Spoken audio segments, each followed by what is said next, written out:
Hi everyone, in this tutorial I'm going to show you how we can mix text and image to write titles professionally. As you see here, you can change its size. How we can do it? First, I want to remove this one.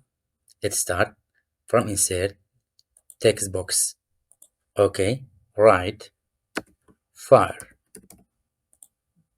Just change its size to fit with the window. For example, I select 400. Good, let's see. And make it bold. Good. Let's be 500. Good.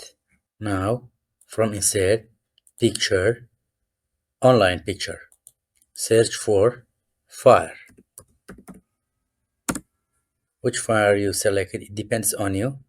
For example, I selected this one. Insert. Good.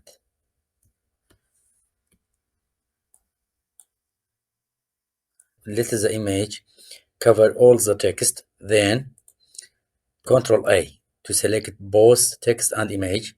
Then from shape format, go to merge shapes, union, combine, fragment, select intersect. Intersect is this one. You see? That's the way of mixing text and image in PowerPoint. Don't forget to like the video and subscribe our channel. Have a nice time.